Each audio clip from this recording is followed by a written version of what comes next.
But yeah, man, welcome back to the Snake Trap Sessions. I am so excited to be back.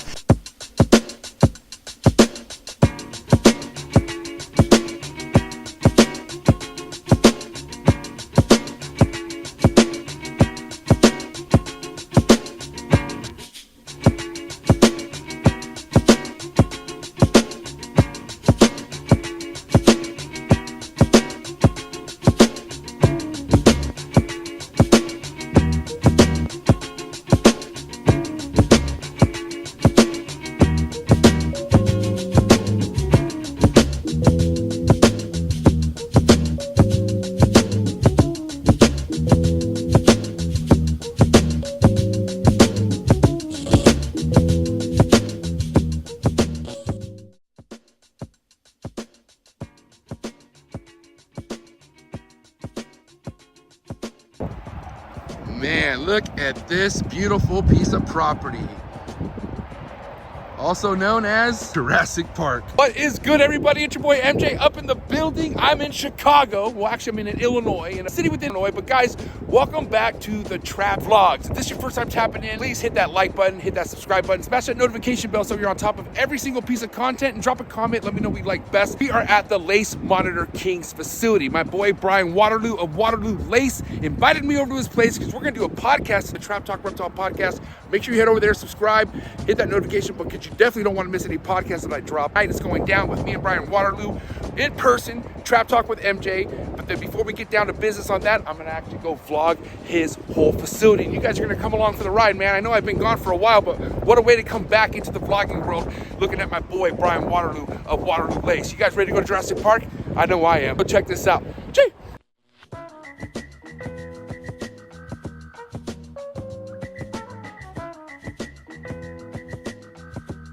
Hey, I'm Jay. Welcome to my barn. What's up, Bryan? How you doing? Thanks for coming out. Come on in. Bryan Waterloo, look at this.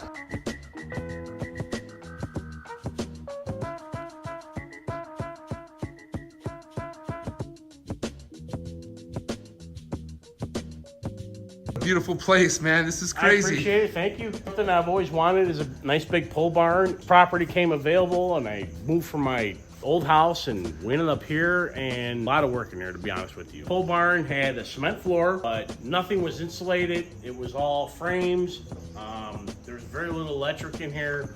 No plumbing, no heating, no nothing. So a buddy of mine, well, a couple buddies actually, insulating it. We put the walls up, we put a heater in here. I got plumbing in here. So I have, like, in a lot of ways, the ultimate reptile barn, cave, whatever you want to call it, because it basically, it retains a lot of heat. They told people it's Jurassic Park, and I feel like we're there, man. This is it. There's a lot of open area in here, but it's because I've done so many demos with cages over the years, because I've, like, built them, and then I'm like, I want to redo them. Happy with the way this looks. So there's a couple cages in here right now, like in particular this 4x8 cage. This was one of the first cages I had to make because I was selling my old home. I needed to make quick cages just to get everything over here. One of my original 4x8 cages, 8 feet long, 4 foot tall, 4 foot wide. Currently, it's got this female inside of it. Let me come over here. This is my one female. I'm getting ready to cycle right now. She's relatively young female. She just hit 3 like a week ago. So she's in her prime and getting ready to be bred. So yeah, this was like a temporary cage. I had to kind of whip it together to get all the other cages I had in my basement and playing field out of there so I could sell the house, because it was hard to get people to come in and take a look at the house and then go in the basement. There was like all these big lizard cages down there. Like, you know, we have nothing to do with it. Your standard size for an adult lace is gonna be a lot taller than this, right? I try to. Basically with the females though, they actually, as we'll get into it with the nesting and the incubation, nice podcast. It's gonna be great. Females, in a lot of ways, you don't want to give them too big of an enclosure, but you don't want to give them too small of an enclosure. Right. So in a lot of ways, this has kind of been my luckiest cage. Actually, my original female, this is where she was housed. And my original female, this is the one that I produced over 100 hatchlings with in this enclosure. And the male, who's over here, which we'll see in a minute, but this was actually her cage. So a female in an enclosure this big will definitely do the trick. A little more height, definitely, but the width and the length seems to see their purpose, because this is your typical adult female. She's not really going to get this much bigger than what she is right now. Maybe gorgeous. And you made this girl, right? Or you produced this or no? No, this is actually a female I got from Don Church. Oh wow, okay. Who sold it to me as a male. Wow. And that happens. Nothing on Don. It happens all the time. She's probably got about another maybe 6 inches to go to where she's definitely going to hit like her max size, because females, as they develop and as they breed, they kind of hit their max, because if you're cooling them like I do, they generally, when they're in the cooling stage, they'll do the most growing. They shed the most. They kind of bulk out the whole 9 yards. But during the breeding season, because they're producing so many babies or so many eggs, their growth is kind of stunted. And it's not from poor husbandry or poor, mismanagement or whatever. They're eating, they're making eggs, and that cycle keeps going and going and going. This enclosure is kind of ideal for a female. Again, you could add more height to it, which is not, without question, but generally speaking, it's worked for me. And like I said, I've produced quite a few lace from this identical setup and this identical nest box. From another aspect of it too is, if this is 4 foot, so this is 2 foot from the base down to the ground. If I add another 2 foot, which will, you'll be at 8 foot then. Right. Okay, that makes sense. It definitely will add more space for her. It definitely opens up, their availability. But again, it's provided just the perfect conditions for them to breed and for the females to go through the whole complete cycle, from nesting to continuously breeding the whole 9 yards. So yeah, it's not something that is 100% like, hey, this is definitely the way you need to do it, but it's worked in a lot of ways. By the way, Brian, are these bulbs cooler than these bulbs here? Like, what? I'm just so these, like right here, I could hold this. Right. This is an LED light. Okay. So this is just like ambient light. Those are the basking lights. Those are 45 watt floodlights, lamps. Okay. The flood lamps. Right. Down here, they're not all the way up here. Right. They're in a perfect position. And if you see the way I have them lined up, and this is which I've argued with a lot of people before, is they'll have one light where it's just one big spotlight right here, and then you'll end up getting a burn, a burn, a burn. Right. So when she's on here, all right, Mortimer, there you go. When she's on here, she's laying flat, she's getting even heat distribution. Right, and that's important. Which is super important, because when they're getting all that, then you don't have to worry about them burning their head, burning their shoulder, burning back here. It's all even. So when they start equally being heated up, they know it's like, all right, I need to come over here, kind of cool off, come down here. Some laces out there that have really bad burn marks on them. Oh, and that's just from the improper heating. Yeah, and I've seen plenty of guys where it's scars. Like one big spotlight, and it's like, this is the worst way to do it. And if you'll notice, there's a consistency with all these cages we're going to go look at. I always do the elongated basking areas, because, you got a male whose snout vent is this long, and you got a nice even row of heat lights. Right. When they bask, they're not going to burn. Right. Because a lot of times they'll get, some people will be like, well, what if they're touching up here? And it's like, well, if they're evenly distributed, they're not going to bug with it. And they're not going to claw it, do whatever. So when it's nice and even, because right now this is real nice and warm, and she's got complete body heat that she's reaching without trying to concentrate her body on one spot, because these are all out, or this is one big bulb. Right. So, and that platform's also important too, obviously, right? Because that's kind of what's staying warm. And that's another aspect of it too, is with my cages, I always try to do multiple levels with them, because, if this cage was just this one ledge. This was gone, that was gone. They're an empty cage. You know, your animals all day are gonna be doing this. Yeah. Scratching to get out because they're bored. Yeah. Or they're not reaching optimum temperatures where they could warm up, they could cool down, so on and so forth. So giving them multiple levels is definitely key. Right. And it definitely helps with thermoregulation and them being able to cool off, warm up, so on and so forth. So gotta think outside of the box with these species. You can't have them in a square box with like one ledge and nothing on the sides. I mean, this cage again is definitely a temporary cage. Right. Behind this particular cage, so this is 8 foot tall, 8 foot wide, 4 foot deep, 2 feet off the ground. As big as it is, I'd still like to make it a little bit bigger, but for a female, we'll get into that a little bit later because there's definitely variations with it. And like I said, it'll come down to nesting, and it'll come down to just heat preferences, temperatures, nest box, the whole 9 yards. So who's in here? This particular cage is basically this concrete it's real smooth to the touch. It's right. waterproof. And you made that yourself, right? Like, didn't you? Yeah. Right. So this is all foam. Wow. So this mix up here, it's called a structure coat. Basically, there's a concrete company, fortunately it's right down the road from my house, that makes this particular blend of structure coat that is designed to stick to foam. So you put the structure coat on, like this whole ledge, this ledge, everything in here, all these ledges, these were all made out of foam. So if you look underneath here, if you can see it's all foam. Okay, I see. See all the pink foam? Yeah, that's whatchamacallit? Insulation. Insulation. Just right, regular insulation, with right. 4x8, whatever. So that structure coat, you throw it on there, you kind of hawk it with a trowel, and you kind of smooth it out. Right. Everything dries, which I have pictures of. Right. And then this mix that I have, it's an X-Pax mix. You mix it with a mason mix, and it makes like a slurry concrete.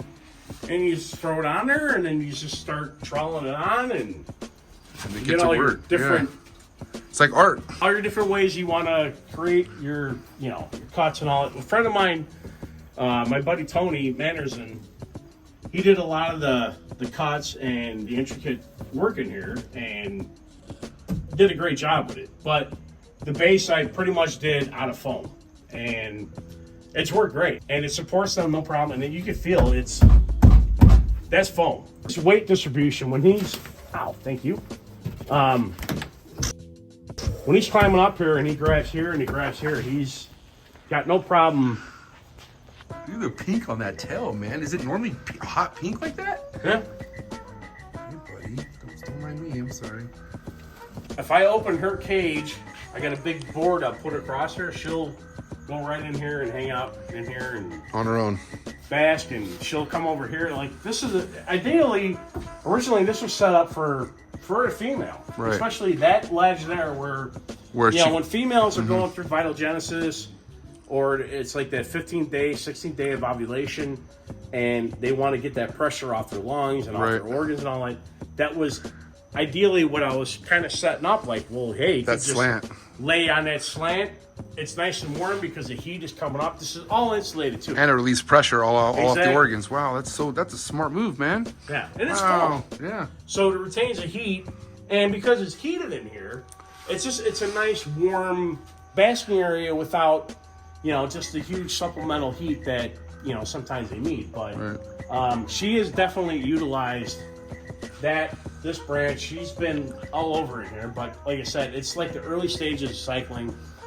This gentleman behind me here, it's my bell. This is the very first lace monitor I ever got from John and Dragna. Wow. And when I got him, he was that big.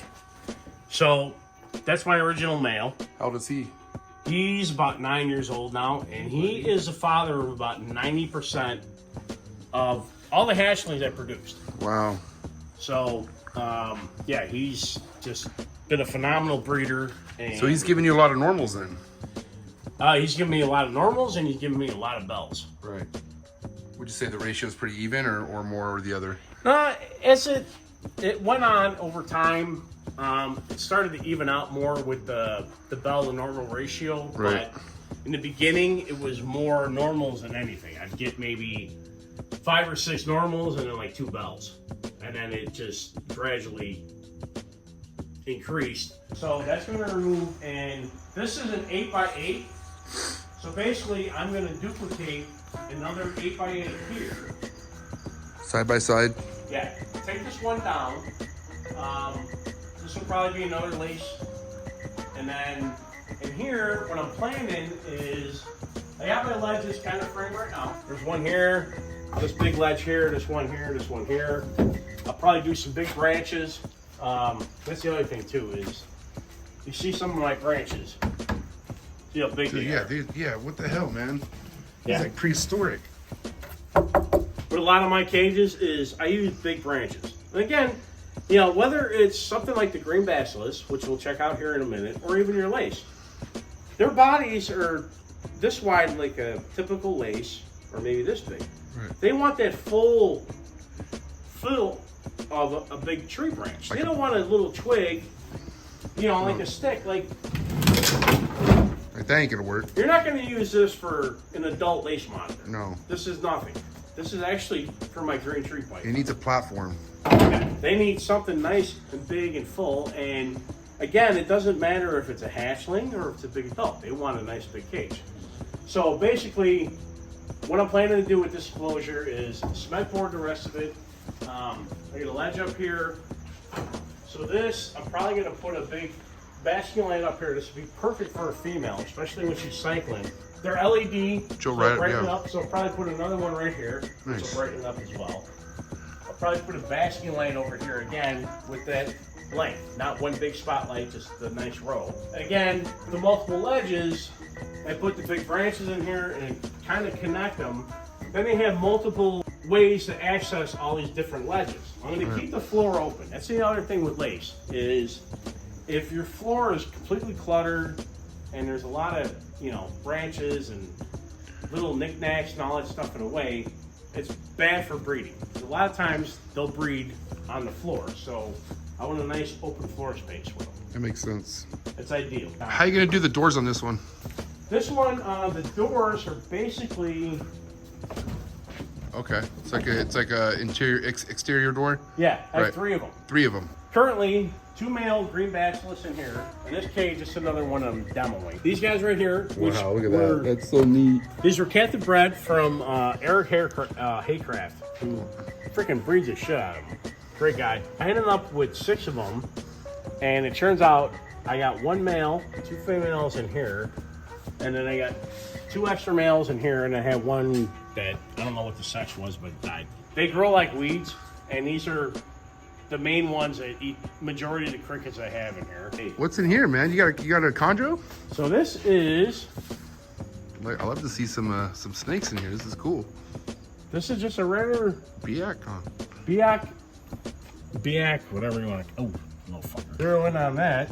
That's a Mertens with an Australian water dragon. Wait, what? I'm confused. What is happening? They're... Oh, there goes that. All right, so there's a Mertens monitor, courtesy of Mike Stefani. Good old Mike. And then that's an Australian water dragon. Australian water dragon. So cool, look at that. There's actually 3 Aussie water dragons in here, and there's 2 Mertens. And they do just fine together, huh? Yeah. The first week they were kind of like, you know, like checking each other out, and then they started laying on each other. And the Australian water dragons I got from Devin Douglas out of Florida. Basically, this cage was on the brinks of me like, you know what? I'm gonna demo it and throw it right in the freaking garbage. I'm done with it. And I had the tub, you know, built in there. I had to pump the whole 9 yards. Looks cool. And then when he came about, I'm like, you know what? This would be perfect.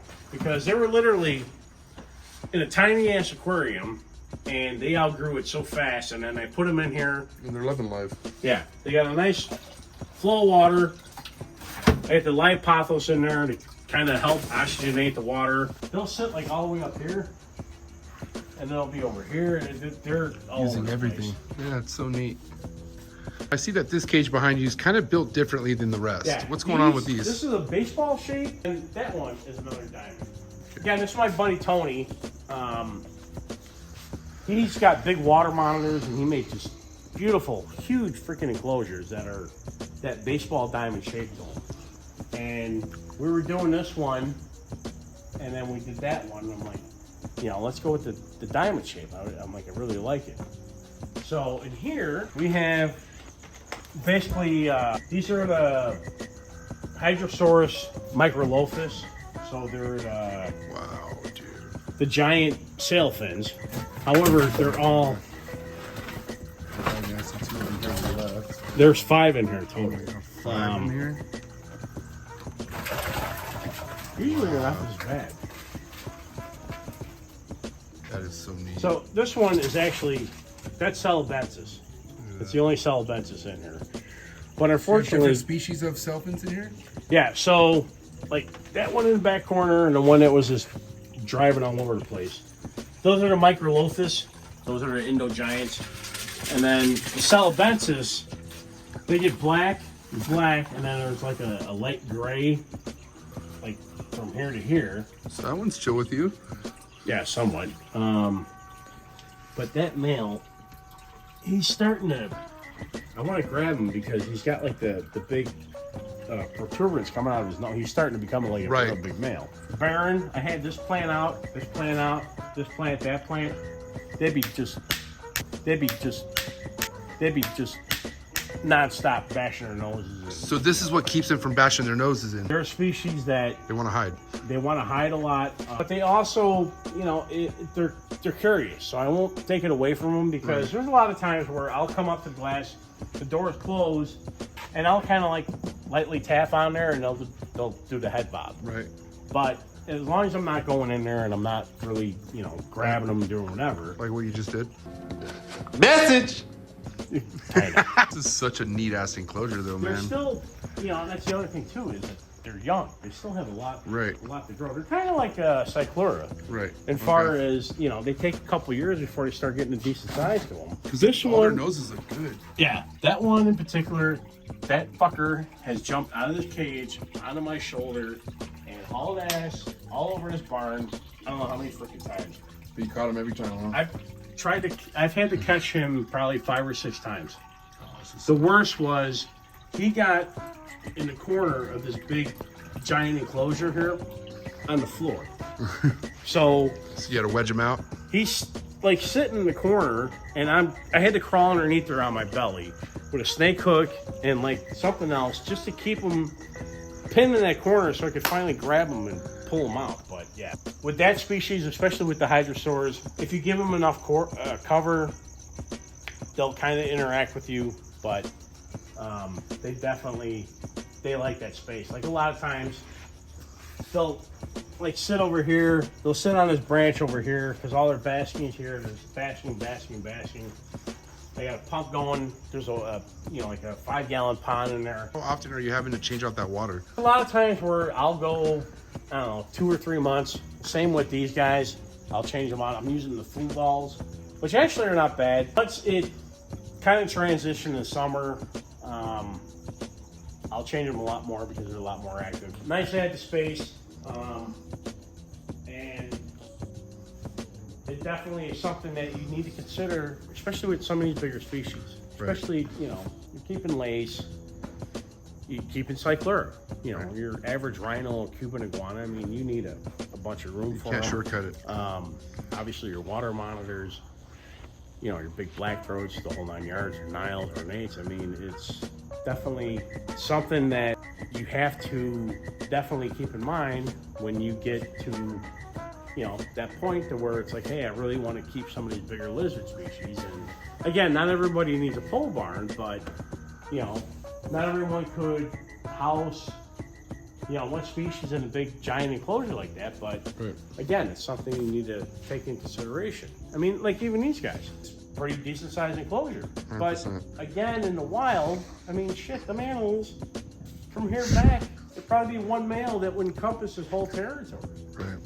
So, unfortunately, that's just, you know, the downfall with some of these species of lizards that everyone likes, and the bigger the better, and, you know, you got to take that in consideration. It's quite an impressive collection of monitors you have. Your passion for them truly shows. For anyone out there who's curious on how they could even potentially get one of your productions, what's the best way for people to even either follow you or get in touch with you? Just just for anyone out there who's curious.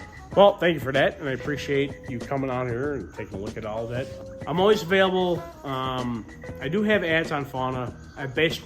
Fauna has been the only real place that I've placed any ads.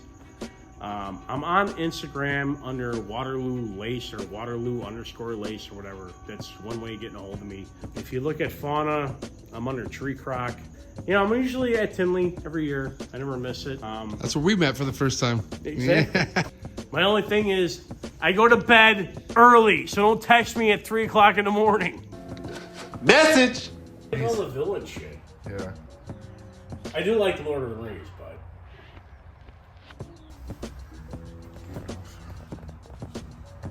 This is so neat.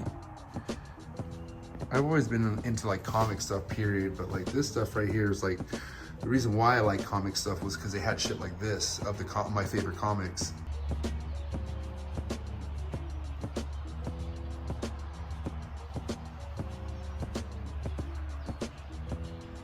I'll take a picture of you. All right, guys, that's all we have for this episode of the Trap Vlogs. Like I said, if you enjoyed it, drop a comment. Let me know what you liked best. It is getting dark. Oh, it is getting dark, and that means it is Trap Talk Reptile podcast time. Go down to the link in the description below. Click on that. Don't miss this episode, especially if you want to learn and hear more about this lace monitor breeding and what the good things and bad things are when you come to breeding monitors, especially these laces. Man, it's all going to go down tonight. I'm telling you, coolest reptile podcast in the world. But guys, that's all we have for this week, and I'll catch you guys here next week for another Trap Vlogs, and I'm out. Cheers.